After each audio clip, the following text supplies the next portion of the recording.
Gaza में जो Israeli जालिम हुकूमत बमबारी कर रही थी, मोदी ने कहा कि मैंने यहां से अपने कदमी को भिजाया ताकि वो जाकर बेंजामिन नेतन्याहू से कहे कि रमजान के महीने में बमबारी मत करो। नरेंद्र मोदी इतना झूठ क्यों बोलते हैं आप? अरे आप दे रहे इजराइल को असला। हैदराबाद में एक एलविट कंपनी है, वहां से ड्रोन बनकर जा रहे हैं और भारत के प्रधानमंत्री कह रहे हैं कि मैंने इजराइल को कहा था कि रमजान में बमबारी मत करो। ये तमाम के तमाम जो जानवर जो रोडों पर फिरते हैं, किसानों की खेत खा लेते हैं, और जब वो गरीब किसान जाकर उनसे पूछता है कि भैया हमारे खेत को नुकसान हो गया, तो गवर्नमेंट की तरफ से कहा जाता है बाबा और योगी ने आपको 500 रुपए का इनाम दिया है, ये 500 रुपए रख लीजिए। नरेंद्र मोदी ने विधानसभा के चुनाव में कहा था कि मोदी आपको वादा कर रहा है। आज भारत के प्रधानमंत्री तो आराम से दिल्ली में अपने महल में आराम कर रहे हैं, मगर उत्तर प्रदेश का गरीब और किसान परेशान है इन जुट्टा जानवरों से।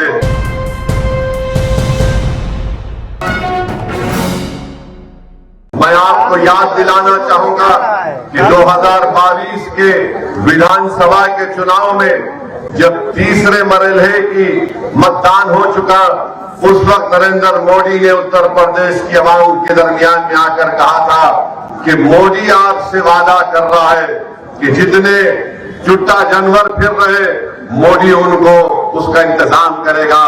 बताइए, आज उत्तर प्रदेश में सबसे बड़ा मसला ये तमाम के तमाम जो जानवर जो रोडों पर फिरते हैं, किसानों की खेत खा लेते हैं, और जब वो गरीब किसान जाकर उनसे पूछता है कि भैया हमारे खेत को नुकसान हो गया, तो गवर्नमेंट की तरफ से कहा जाता है बाबा और योगी ने आपको 500 रुपए का इनाम दिया है, ये 500 रुपए रख लीजिए।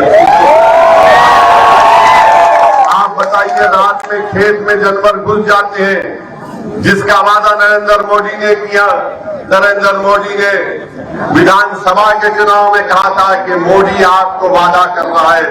आज भारत के प्रधानमंत्री तो आराम से दिल्ली में अपने महल में आराम कर रहे हैं, मगर उत्तर प्रदेश का गरीब और किसान परेशान है इन जुट्टा जानवरों से। इसका कोई पुरसाने हाथ नहीं है। आज आप देखते हैं कि नरेंद्र मोदी कहते हैं कि मैंने गरीबों को गैस का सिलेंडर दिया। मोदी जी, कभी किसी गरीब के घर में आप चले जाइए, 1 या 2 गैस का सिलेंडर के बाद वो गरीब परिवार गैस का सिलेंडर खरीद नहीं सकता, उनके पास उतने पैसे नहीं है। वही लकड़ियों पर खाना पकता है, वही धुआं निकलता है हमारी बहनों के लिए।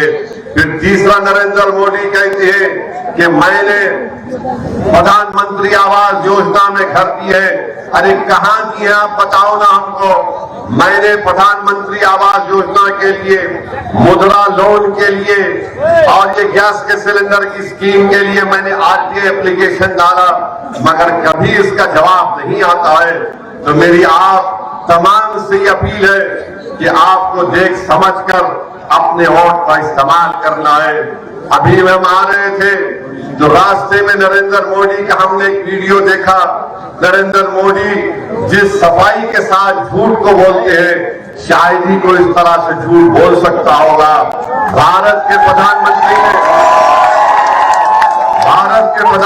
ने कहा, एक टीवी चैनल को इंटरव्यू देते हुए कहा कि मैंने गाजा में जो इजरायली जालिम हुकूमत बमबारी कर रही थी, मोदी ने कहा कि मैंने यहां से अपने कदमी को भिजाया ताकि वो जाकर बेंजामिन नेतन्याहू से कहे कि रमजान के महीने में बमबारी मत करो। नरेंद्र मोदी इतना झूठ क्यों बोलते हैं आप? यकीनन एनएसए गए थे। सुनिए, यकीनन एनएसए गए थे, मगर पूरे रमजान में जालिम इजरायलियों ने गाजा के फलस्तीनियों पर बम बरसाते रहे। आज 16,000 बच्चे मर गए नरेंद्र मोदी गाजा में, 15,000 महिला मर चुकी है, 12 लाख अवाम बेघर हो चुकी है, नहीं, 2 नहीं, करीब 20,000 के करीब बिल्डिंगें इजराइल ने बर्बाद कर दिया। और भारत के प्रधानमंत्री झूठ बोलकर कह रहे कि मैंने भिजाया था इजराइल को, ये मुझे खामखा घेर लेते हैं मुसलमानों के नाम लेकर। मोदी जी, कोई नहीं घेरता, आप घेरने का काम करते हैं, मगर इंशाअल्लाह ताला अब हम आपके घेरे को तोड़कर निकलेंगे इंशाअल्लाह। आप बताइए,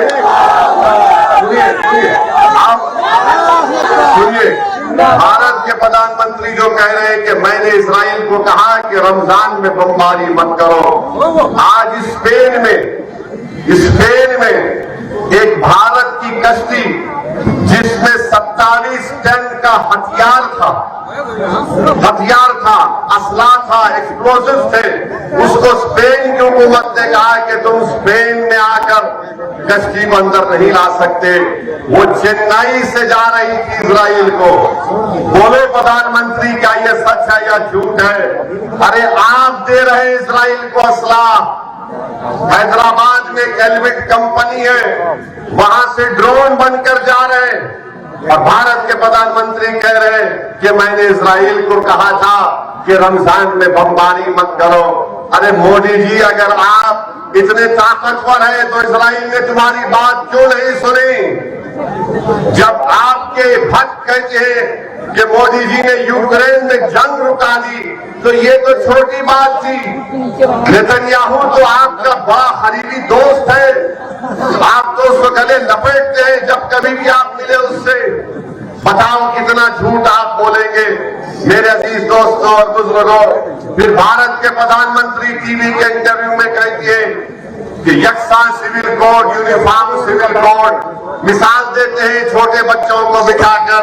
मोदी जी, आप छोटे बच्चों को बिठाकर कुछ भी बोल सकते हैं, मगर असदुद्दीन ओवैसी जानता है कि आप क्या करना चाहते हैं भारत में। यूनिफॉर्म सिविल कोड की बात नरेंद्र मोदी करेंगे और उत्तर प्रदेश में धर्म परिवर्तन का कानून लेकर आते हैं, लव जिहाद का कानून बनाते हैं। बताओ वो यूनिफॉर्म सिविल कोड और ये कानून कैसे एक जगह जमा हो सकते हैं? बताओ उत्तराखंड में जो बीजेपी ने यकसा सिविल कोड यूसीसी बनाया, वो ये कहता है कि मुसलमान अपनी शादी निकाह से नहीं करेगा, गवाह नहीं होंगे और दुल्हन को महर नहीं मिलेगा, उसकी शादी होगी तो स्पेशल मैरिज एक्ट के तहत होगी।